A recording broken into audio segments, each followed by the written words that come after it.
हे व्हिडिओ तयार करणार आहोत. तर आज सुरुवातीलाच मी वर्ग 10वीचा सेमी इंग्लिश मीडियम मधील पहिला चॅप्टर मॅथमॅटिक्स 1 मध्ये linear equation in two variables या चॅप्टरवर आपल्याला व्हिडिओ बनवायचा आहे. तर सुरुवात करूया. Linear equation in two variables means linear equation in two variables.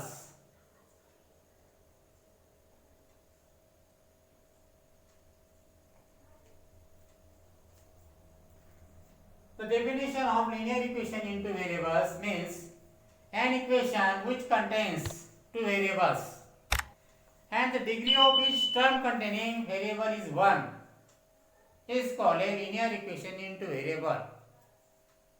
For example means 1 5x plus 3y is equal to 5. आता समजा हे इक्वेशन आहे. या इक्वेशनचा जर आपण ऑब्झर्वेशन केलं तर निरीक्षण केलं तर लक्षात येईल की या इक्वेशन मध्ये आपल्याला दोन व्हेरिएबल आहेत. एक व्हेरिएबल आहे x आणि दुसरे व्हेरिएबल आहे y. म्हणजे या ठिकाणी या इक्वेशनामध्ये दोन चल आहेत, टू व्हेरिएबल्स, आणि या प्रत्येक चलाचा जो पॉवर आहे, डिग्री आहे, जो घात आहे तो किती आहे ते x च्या डोक्यावर आहे का नाही आहे, म्हणजेच किती आहे 1. आणि या y वर सुद्धा दुसरा व्हेरिएबल आहे y, याचा जो घात आहे हा किती आहे, काही नाही म्हणजे 1 आहे. म्हणजे या ठिकाणी दोन व्हेरिएबल्स आहे x आणि y, आणि या दोन्ही व्हेरिएबलचा प्रत्येक सेपरेट डिग्री हा 1 आहे. आणि म्हणून अशा टाइपच्या जे इक्वेशन असतात, अशा टाइप मध्ये जे इक्वेशन तयार होते, अशा इक्वेशनला लिनियर इक्वेशन इनटू व्हेरिएबल्स आपण म्हणू शकतो. म्हणजेच आपल्याला एखादा लिनियर इक्वेशन सॉल्व करत असताना ते या स्टँडर्ड फॉर्म मध्ये असणं आवश्यक आहे. त्या इक्वेशन मध्ये तो व्हेरिएबल असणं आवश्यक आहे आणि त्या व्हेरिएबलचा डिग्री हा 1 असणं आवश्यक आहे. सेकंड एक्झाम्पल, दुसरे एक्झाम्पल पाहूया आपण. 9x minus 4y is equal to 6.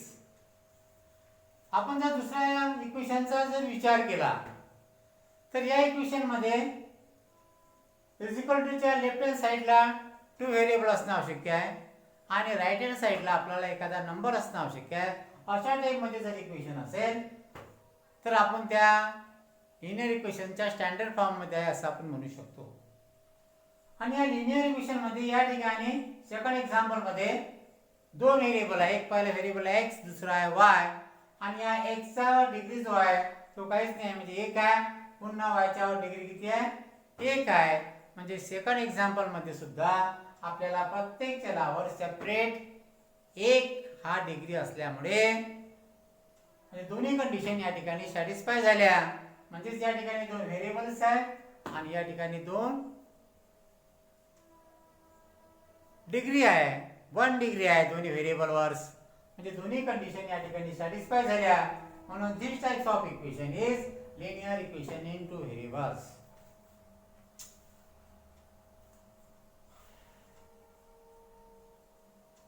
The standard form of general equation ax, therefore ax plus by plus c is equal to 0 is the general form of a linear equation into variables. General form of a linear equation into variable is a general form अशा types मध्ये असायला पाहिजे. x plus by plus c is a constant number. a, b, c are real number and a, b are not equal to 0 at the same time. हे जे variable आहे A B हे 0 असायला नको. अशा प्रकारचं जर इक्वेशन असेल आणि याला आपण अगोदर सुरुवातीला स्टँडर्ड फॉर्म मध्ये आणून घेतलेलं आहे. हे इक्वेशन जनरल फॉर्म आहे आणि या जनरल फॉर्म झाल्यानंतर आपल्याला अशा पद्धतीमध्ये ते स्टँडर्ड फॉर्म मध्ये आणणं आवश्यक आहे. फॉर एक्झाम्पल, जर एखादं इक्वेशन स्टँडर्ड फॉर्म मध्ये जर नसेल, उदाहरणार्थ या ठिकाणी जर आपण पाहिलं तर या ठिकाणी पहा 2x बरोबर 3y मायनस 9 या इक्वेशनचा जर आपण विचार केला तर या इक्वेशन मध्ये हे स्टँडर्ड फॉर्म मध्ये नाही आहे. Linear equation general standard form मध्ये नाही आहे. तर याला आपल्याला जनरल इक्वेशन स्टँडर्ड फॉर्म मध्ये आणायचं असेल तर आपल्याला काय करायचं, या लेफ्ट हँड साइडच्या इक्वल टू च्या लेफ्ट हँड साइड आहे आणि हे समोरची बाजू आहे राइट हँड साइड. तर लेफ्ट हँड साइड नेहमी ॲज इट इज जशा तशी ठेवायची आपल्याला या ठिकाणी. म्हणून या ठिकाणी आपण लिहू शकतो देअरफॉर 2x बरोबरच्या डावी बाजू जशीच्या तशी ठेवायची आणि बरोबरची उजवी बाजू जी आहे त्या उजव्या बाजूचा आपल्याला पक्षांतर करायचा आहे. पक्षांतर करण्यामध्येच काय, ज्या ठिकाणी प्लस साइन आहे त्या ठिकाणी मायनस करायचं आणि जी ठिकाणी मायनस आहे त्या ठिकाणी प्लस करायचं. म्हणजे याला आपण ट्रान्सफॉर्मेशन सुद्धा म्हणू शकतो. म्हणून या ठिकाणी प्लस 3y आहे म्हणून या ठिकाणी याला मायनस 3y आणि मायनस 9 चं काय होऊ शकते इथं प्लस 9. सर्व पदे ओढल्यानंतर या ठिकाणी शेवटी काय लिहायचं आपल्याला 0 लिहायचं आणि 0 लिहिल्यानंतर आपल्याला या ठिकाणी जे दोन व्हेरिएबल आहे त्या दोन व्हेरिएबलच्या चिन्ह सहित त्या जे टर्म्स आहेत ते टर्म्स किंवा ते पदे आपल्याला जशा तसे लिहायचे आहे. आपण लिहू शकतो therefore 2x minus 3y. Two variable आपण याज इट इज स्टिल लिहिले जशा तसे लिहिले. त्यानंतर इज इक्वल टू ची साइन लिहायचे आणि जो काही नंबर आहे जी काही संख्या दिलेली आहे त्या संख्येचं चिन्ह प्लसचं मायनस करायचं आणि मायनसचं प्लस करायचं. म्हणजे या ठिकाणी प्लस 9 आहे म्हणून या ठिकाणी काय आलं मायनस 9. एखादं इक्वेशन स्टँडर्ड फॉर्म मध्ये नसेल तर अशा प्रकारे आपल्याला ते इक्वेशन स्टँडर्ड फॉर्म मध्ये आपल्याला आणायचं आहे. आणि हे कशासाठी का समोरचा जो टॉपिक आहे सायमल्टेनियस इक्वेशन इनटू व्हेरिएबल त्याकरता आपल्याला ते इक्वेशन अशा स्टँडर्ड फॉर्म मध्ये आणणे आवश्यक आहे. सेकंड एक्झाम्पल पाहून अजून आपल्याला स्टँडर्ड फॉर्म मध्ये आणायचं असेल तर सेकंड एक्झाम्पल या ठिकाणी लिहू शकतो आपण. या ठिकाणी 3x is equal to 9 plus 3y. या ठिकाणचा जर विचार केला तर हे सुद्धा आपल्याला स्टँडर्ड फॉर्म मध्ये आणायचं असेल तर लेफ्ट हँड साइडला तो व्हेरिएबल असणं आवश्यक आहे, राइट हँड साइडला एखादा नंबर असणं आवश्यक आहे.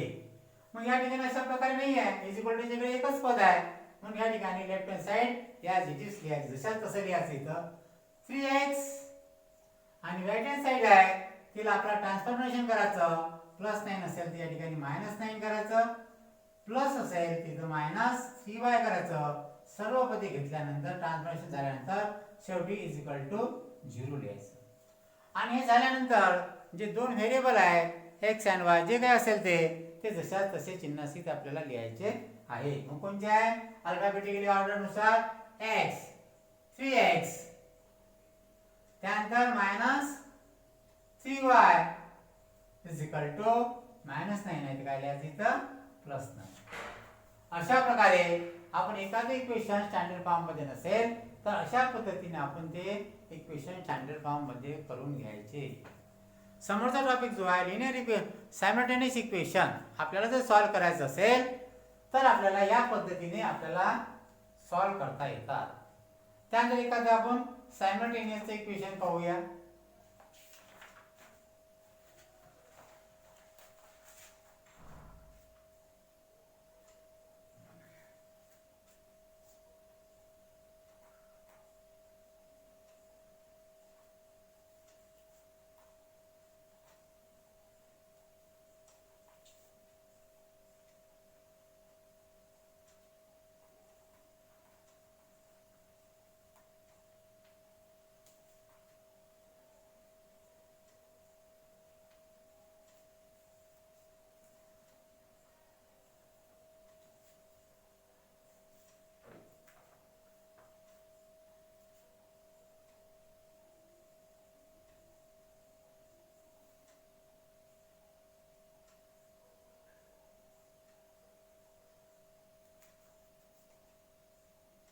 सायमल्टेनियस लिनियर इक्वेशन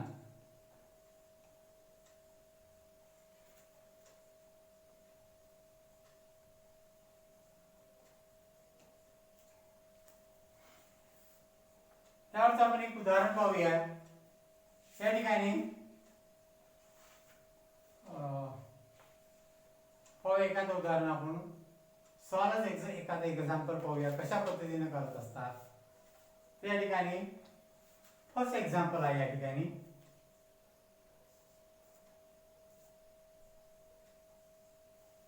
पहिला आहे 5x - 3y = 8. First example. आणि सेकंड इक्वेशन आहे 3x + y = 2. या इक्वेशन हे जे दोन इक्वेशन आहे या दोन इक्वेशनला आपल्याला सायमल्टेनियस लिनियर इक्वेशन च्या सहाय्याने सॉल्व्ह करायचं आहे. सायमल्टेनियस लिनियर इक्वेशनचं सॉल्व्ह करत असताना सर्वात प्रथम आपल्याला जे काही दोन इक्वेशन दिले आहे ते दोन इक्वेशन स्टँडर्ड फॉर्म मध्ये आहे का ते पहिले पाहायचे. स्टँडर्ड फॉर्म म्हणजेच काय, left hand side = left hand साइडला 2 व्हेरिएबल असणं आवश्यक आहे, राईट हँड साइडला एखादा नंबर असणं आवश्यक आहे. त्याचप्रमाणे दुसरे इक्वेशन पहा पुन्हा. या ठिकाणी लेफ्ट हँड साइडला च्या 2 व्हेरिएबल्स आहे आणि राईट हँड साइडला एखादा नंबर आहे. म्हणून हे दोन्ही जे इक्वेशन आहे हे स्टँडर्ड फॉर्म मध्ये आहे. जर काही स्टँडर्ड फॉर्म मध्ये नसेल तर त्या इक्वेशनला स्टँडर्ड फॉर्म मध्ये कसं आणायचं याच्या अगोदर आपण पाहिलेलंच आहे. तशा पद्धतीने ते इक्वेशन स्टँडर्ड फॉर्म मध्ये आपल्याला करून घ्यायचे आहे. या ठिकाणी पहा पहिलं पहा. या ठिकाणी 5x - 3y = 8. Equation number 1. and second equation आहे 3x + y = 2. Equation number 2. अशा प्रकारे त्या इक्वेशनला नंबर देऊन टाकायचे. पहिल्याला इक्वेशन नंबर 1 लिहायचं, दुसऱ्याला इक्वेशन नंबर 2 लिहायचं. आपण आपल्या पद्धतीनुसार सुद्धा नंबर लिहू शकतो, a देऊ शकतो, b देऊ शकतो. हे लिहिल्यानंतर आपल्याला जे काही दोन व्हेरिएबल आहे त्या दोन व्हेरिएबलचे कोएफिशिएंट सेम करायचे. कोएफिशिएंट मीन्स काय, सहगुणक. काय करायचे आपल्याला, सहगुणक समान करायचे. कोएफिशिएंट आपण कशाचे करायचे, पहिले ज्याचं चिन्ह अधिक वजा आहे त्याचा पहिले विचार करायचा. जर नसेलच तर मग तुम्ही कोणतेही चल घेतलं तर चालू शकतात. तर म्हणून आपल्या या ठिकाणी प्लस मायनस आहे म्हणून आपल्याला y चे कोएफिशिएंट सेम करायचे आहे. म्हणून या ठिकाणी लिहू शकतो आपण ऑपोजिट साइडने करायचे. y चा कोएफिशिएंट किती आहे, पहिल्या इक्वेशनला 3 आहे म्हणून हा सेकंड इक्वेशनला मल्टिप्लाय करायचा आणि सेकंड इक्वेशनचा y चा कोएफिशिएंट 1 आहे तो फर्स्ट इक्वेशनला मल्टिप्लाय करायचा. आपण लिहू शकतो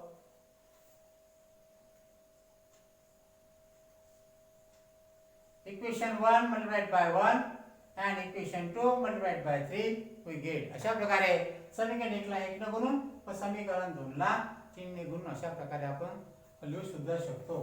तर लिहिल्यानंतर पहा, लक्षात घ्या 1 ने कोणी समीकरणाला गुणलं तर तीच संख्या येत असते जशा तशी.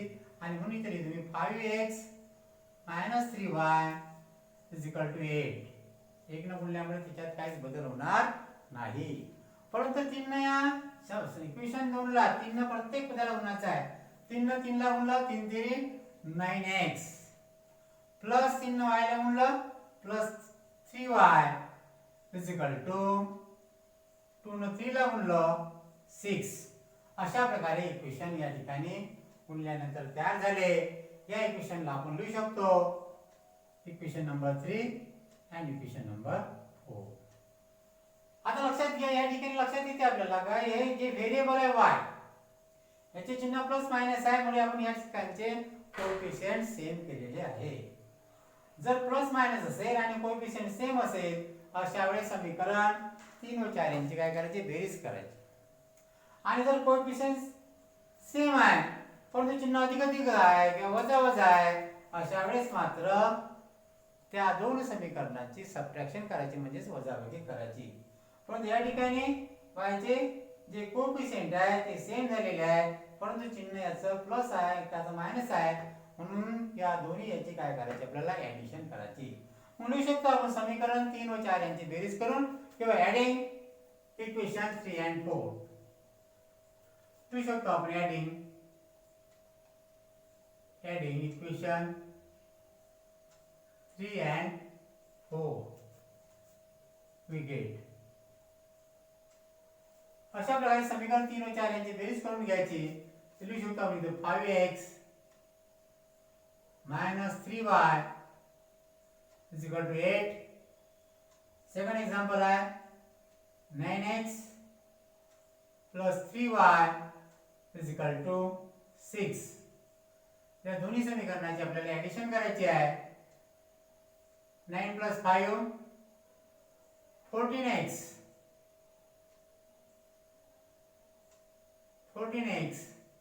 plus 3y minus 3y cancel is equal to 8 plus 6 14. Find the value of x आपल्याला काढायची आहे आणि x ची किंमत जर काढायची असेल तर ती क्वांटिटी पहिली लिहायची x is equal to अशा टाइप मध्ये असेल अशा वेळी x ची संख्या पहिली घ्यायची नाही is equal to च्या बाजूची संख्या जशास तशी चिन्हांकित घ्यायची. 14 आणि x च्या बाजूची संख्या आहे ती अपॉन मध्ये घ्यायची आपल्याला आणि 14 1 14. अशा प्रकारे आपण या ठिकाणी find the value of x एक ही किंमत x ची काढलेली आहे. त्यानंतर ही जी किंमत काढलेली आहे ही किंमत ओरिजिनल जे समीकरण आहे आपले समीकरण 1 आणि समीकरण 2 या दोन समीकरणापैकी कोणत्याही समीकरणामध्ये x ची व्हॅल्यू आपल्याला ठेवायची आहे. तर x ची एक ही किंमत आपल्याला समीकरण 1 किंवा 2 मध्ये ठेवायची आहे. ज्या ठिकाणी आपल्याला सोपं आहे त्या ठिकाणी कोणत्याही एका इक्वेशन मध्ये ठेवल्यानंतर आपल्याला ती किंमत मिळू शकते. आणि आपण लिहू शकतो हे अधिकचं समीकरण आहे म्हणजे सोपं आहे म्हणून आपण लिहू शकतो x बरोबर पुट x बरोबर 1 इन समीकरण इन इक्वेशन 2 लिहू शकतो. तो put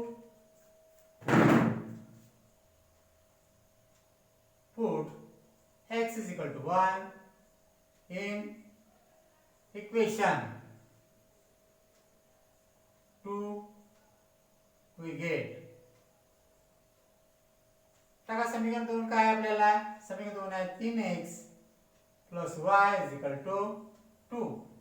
Substitute value of x 3x means का 3 multiplied by x. x ची व्हॅल्यू किती काढली आपण या ठिकाणी 1 बाकी टर्म्स ॲज इट इज लिहून टाकायचे जशा तसं. Therefore 3 into 1 3 plus y is equal to 2. Substitute value find out the value of y. ज्याची किंमत आपल्याला काढायची आहे ती संख्या चिन्हांकित बाहेर काढायची प्लस y आहे y लिहिलं y is equal to ज्या ठिकाणची किंमत काढायची आहे त्या ठिकाणी संख्या पहिली घ्यायची नाही is equal to च्या समोरची संख्या चिन्हांकित जशा तशी घ्यायची. ती किती आहे 2 आणि प्लस 3 चं जर ट्रान्सफॉर्मेशन केलं तर प्लसचं चिन्ह इथे काय मायनस होईल आणि अशा प्रकारे y is equal to तीन वजाबाकी आहे सबट्रॅक्शन आहे. सबट्रॅक्शन करत असताना मोठ्या संख्येतून लहान संख्या काढायची आणि मोठ्या संख्येचं चिन्ह द्यायचं. 3 तून 2 गेले किती काढल्यावर राहिली 1 आणि मोठ्या चिन्ह वजा आहे हे झालं -1. म्हणजे या सायमल्टेनियस इक्वेशन मध्ये आपण x ची किंमत 1 काढलेली आहे आणि y ची किंमत काय केली आहे -1 काढलेली आहे. मग आपण इक्वेशन सॉल्व्ह केल्यानंतर आपलं इक्वेशन बरोबर आहे किंवा चूक आहे हे जर आपल्याला टॅली करायचं असेल तर आपण एका छोट्या ट्रिक्सनं आपण आपलं उत्तर बरोबर आहे का चूक आहे हे शोधू शकतो. तर बघा काय करायचं या ठिकाणी मी लिहितो या ठिकाणी इथे लिहितो मी या ठिकाणी टॅली करतो मी. त्या परीक्षेच्या तुमचा पेपर आहे त्या पेपरच्या मागच्या बाजूला जे रफ वर्क आहे त्या ठिकाणी करून पास. पण काय इक्वेशन 1 आणि 2 चा विचार करायचा कोणते घ्या इक्वेशन 1 घ्या किंवा 2 घ्या. आपण मी घेतो 2 इक्वेशन काय equation 2 3x plus y is equal to 2. 3x plus y is equal to 2. Equation number 2 3x plus y is equal to substitute the value of x and y in this equation. म्हणजे या equation मध्ये x ची किंमत काढली आहे y ची किंमत काढली आहे ती किंमत या ठिकाणी ठेवायची आहे. तर ठेवू आपण या ठिकाणी पहा 3 therefore 3 multiplied by x किती आलं 1 प्लस y ची व्हॅल्यू किती आहे y ची व्हॅल्यू -1 प्लस साइन असल्यामुळे -1 या ठिकाणी मी ब्रॅकेट्स मध्ये घेतो is equal to 2 as it is. Simplification 3 into 1 3 आणि या ठिकाणी मल्टिप्लिकेशन आहे प्लस आहे आणि कंसामध्ये मायनस आहे म्हणजे साइन नाही आहे अशा वेळी की साइन मल्टिप्लिकेशन समजायची म्हणजे गुणाकाराची समजायची. आणि गुणाकारामध्ये प्लस मायनस एका चिन्ह अधिक एका चिन्ह वजा आहे तर गुणाकारामध्ये अधिक वजा का होते वजा होते आणि हा एक जसा तसा लिहिला मी इथं is equal to 2. Therefore या ठिकाणी सुद्धा मायनस साइन आला म्हणजे सबट्रॅक्शन आली आणि सबट्रॅक्शन करताना मोठ्या संख्येतून लहान संख्या वजा करत असतो. 3 मधून 1 गेले, 2 राहिले, मोठ्या संख्येत चिन्ह देत असतो. मोठ्या संख्येनं अधिक आहे म्हणून अधिक काही देऊ शकत नाही, कारण का संख्येला अधिक चिन्ह असतेच. 2 ॲज इट इज. अशा प्रकारे लेफ्ट हँड साइड आणि राईट हँड साइड जर सेम येत असेल तर आपण समजू शकतो का आपण जे शिकवलेलं गणित आहे, जे काही सॉल्व केलेलं गणित आहे ते चूक आहे का बरोबर आहे, ते आपल्याला एका सेकंदामध्ये टॅली करून आपल्याला ओळखता येते. अशा पद्धतीने आपण हे सायमल्टेनियस इक्वेशनचे जे संग्रह आहे त्यामधलं मी एक गणित तुम्हाला घेतलेलं आहे. अशा प्रकारचे जे ॲक्टिव्हिटी आहे, काही अनेक डिफरंट टाईप्सचे गणित आहे, हे सुद्धा आपण सविस्तर दुसऱ्या व्हिडिओमध्ये घेणार आहोत. आणि दुसऱ्या व्हिडिओमध्ये प्रॅक्टिस सेट 1.1 आपण सुरू करणार आहोत. तरी विद्यार्थी मित्रांनो, तुम्हाला हे मी जे काही आपण शिकवलेलं आहे हे तुम्हाला कसं वाटलं, हे तुम्हाला समजलं किंवा नाही समजलं, कशा पद्धतीनं तुम्ही आत्मसात केलं, तुम्हाला जर आवडलं असेल तर तुम्ही माझ्या या जो व्हिडिओ आहे त्या व्हिडिओला तुम्ही लाईक करू शकता, शेअर करू शकता, किंवा तुमच्या ज्या कॉमेंट असेल त्या कॉमेंट सुद्धा तुम्ही देऊ शकता. त्याबद्दल मी जी काही सुधारणा करायच्या त्या करता येईल मला. आणि अशा पद्धतीने मी सेपरेट तुम्हाला अशा चांगल्या प्रकारे मार्गदर्शन मी करणार आहोत. आणि त्यामुळे समोरचा जो व्हिडिओ बनणार आहे मी, तो व्हिडिओ प्रॅक्टिस सेट 1.1 वर आपण दुसरा व्हिडिओ तयार करणार आहोत. प्रत्येक संग्रहातले गणित आपण घेणार आहोत. थँक्यू.